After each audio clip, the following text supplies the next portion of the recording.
ಸಚಿವ ಜಾರ್ಜ್ ಅವರ ರಾಜೀನಾಮೆ ಸುದ್ದಿ ಸತ್ಯಕ್ಕೆ ದೂರವಾದದ್ದು. ಸಿಎಂ ಕಾನೂನು ಸಲಹೆಗಾರ ಪೊನ್ನಣ್ಣ ಹೇಳಿಕೆಯನ್ನ ಕೊಡ್ತಾ ಇರೋದು.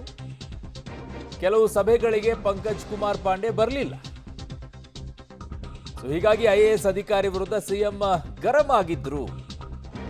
ಸಭೆಗೆ ಬಾರದ್ದಕ್ಕೆ ನೋಟಿಸ್ ಅನ್ನ ಕೊಡಲಾಗಿತ್ತು. ನೋಟಿಸ್ಗೆ ಪಂಕಜ್ ಕುಮಾರ್ ಪಾಂಡೆ ಉತ್ತರಿಸಿದ್ದಾರೆ. ಸಿಎಂ ಕಾನೂನು ಸಲಹೆಗಾರ ಪೊನ್ನಣ್ಣ ಈ ಹೇಳಿಕೆಯನ್ನ ಕೊಡ್ತಾ ಇದ್ದಾರೆ. ಸೊ ಅಲ್ಲಿಗೆ ಬಂತಲ್ಲ ಈಗ ವಿಚಾರ. ನೋಡ್ತಾ ಇದ್ದೆ,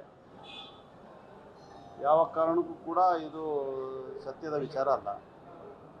ಈಗಾಗಲೇ ಮಾನ್ಯ ಸಚಿವರು ಅದನ್ನು ಭಾಳ ಸ್ಪಷ್ಟವಾಗಿ ವಿಧಾನಸಭೆಯ ಸದನದಲ್ಲೇ ಅದನ್ನು ಮಾತಾಡಿದ್ದಾರೆ, ಅದು ಸ್ಪಷ್ಟೀಕರಣ ಕೊಟ್ಟಿದ್ದಾರೆ.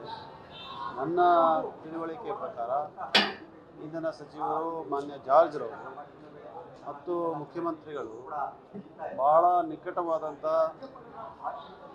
ಸಂಬಂಧವನ್ನು ಹೊಂದಿರ್ತಾರೆ. ಭಾಳ ಆತ್ಮೀಯರಾಗಿ ಎಲ್ಲ ರೀತಿಯಾದಂಥ ಕೆಲಸಗಳನ್ನು ಜೊತೆಯಲ್ಲೇ ಮಾಡ್ತಾ ಇದ್ದಾರೆ.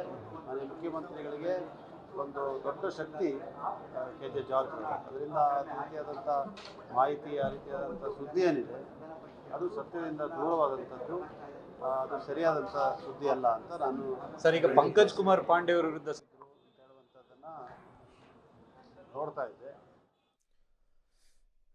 ಸೊ ಪೊನ್ನಣ್ಣ ಅವರು ಕಾನೂನು ಸಲಹೆಗಾರ ಹೇಳ್ತಾ ಇದ್ದಂಥ ಮಾತುಗಳನ್ನು ಕೇಳಿಸ್ಕೊಳ್ತಾ ಇದ್ರಿ. ಅಲ್ಲಿ ಏನಾಗಿತ್ತು ಏನಿಲ್ಲ ಅನ್ನುವಂಥದ್ದು. ಬಟ್ ಇದು ಯಾವುದು ಕೂಡ ಸತ್ಯಕ್ಕೆ ಹತ್ತಿರವಾದಂಥದ್ದು ಅಲ್ಲ ಅನ್ನುವಂಥ ಮಾತನ್ನು ಹೇಳ್ತಾ ಇದ್ದಾರೆ. ಬಟ್ ಎಲ್ಲೋ ಒಂದು ಕಡೆಗೆ ಬೆಂಕಿ ಇದ್ದಾಗಲೇ ಹೊಗೆ ಆಡಿಸುತ್ತೆ ಅಲ್ವಾ.